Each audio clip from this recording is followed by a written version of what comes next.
এ বিষয়ে আরও জানাতে রাজধানীর মহাখালী থেকে যোগ দিচ্ছেন সহকর্মী খালেদ রায়হান।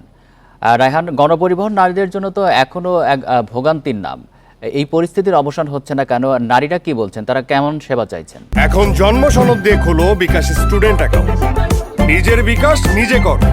প্রতিবেদনে যেমনটি দেখছিলাম যে মাত্র 9টি বাস রয়েছে নারীদের জন্য আলাদা করা, এবং আমরা যেমনটি জানি যে প্রত্যেকটি বাসেই কোথাও কোথাও 9, কোথাও কোথাও 12টি পর্যন্ত নারীদের জন্য সংরক্ষিত বাস থাকে। কিন্তু বাস্তবতা হচ্ছে যেমনটি প্রতিবেদন দেখছিলাম যে 4,500 বাস কিন্তু রাজধানীতে চলাচল করে। এখন নতুন যে পরিসংখ্যান যাত্রী কল্যাণ সমিতির সেটিতে কিন্তু বলছে যে পরিমাণের গণপরিবহনের যাত্রীরা চলাচল করে তার প্রায় 25 থেকে 30% নারী।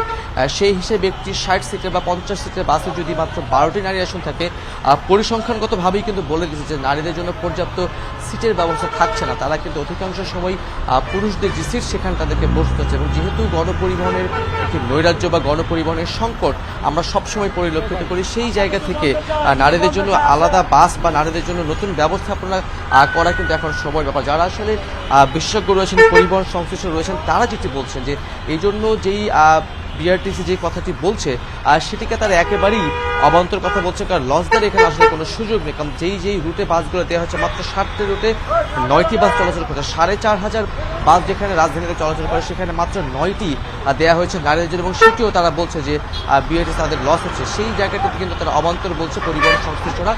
সেক্ষেত্রে নতুন করে ভাববার সময় কিন্তু এসেছে, বিশেষ করে সকালে যখন অফিস টাইম থেকে এবং সন্ধ্যার দিকে যখন অফিস শেষ হয়, তখন কিন্তু নারীদের এই যে হয়রানি সেটির মাত্রা কিন্তু অনেকটাই বেড়ে যায়। কারণ গাদাগাদি করে যাওয়ার যেই প্রবণতা বা যেই সুযোগ না থাকার কারণে যেই সুযোগটি তৈরি হয় সেটি কিন্তু এখন উত্তরণ করা যায় না। যদিও মেট্রো হয়েছে, সেখানে বেশ কিছু নারীরা বা বেশ কিছু যাত্রীরা সেখানে চলাচল করতে পারে, তারপরেও কিন্তু এখন আমরা দেখি যে অফিস টাইমগুলোতে প্রচুর সংখ্যক নারী যাত্রীরা কিন্তু থাকেন, এবং তাদেরকে কিন্তু এই ভোগান্তির মধ্যে পড়তে হয়।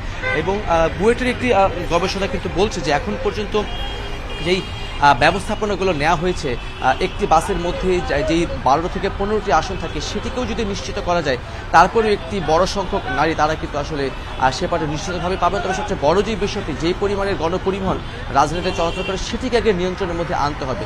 যদি সেটিকে নিয়ন্ত্রণের মধ্যে আনা যায়, বাস রুট রেশনালাইজেশন যে প্রক্রিয়া চালু হয়েছিল সেটিকে যদি নিয়ন্ত্রণের মধ্যে আনা যায়, তাহলে নারীদের জন্য আলাদা করে বাস বা আলাদা করে সিটের যে ব্যাপারটি সেটি কিন্তু নিশ্চয়তা দেওয়া যাবে। মহাখালী থেকে জানাচ্ছেন সহকর্মী খালেদ রায়হান।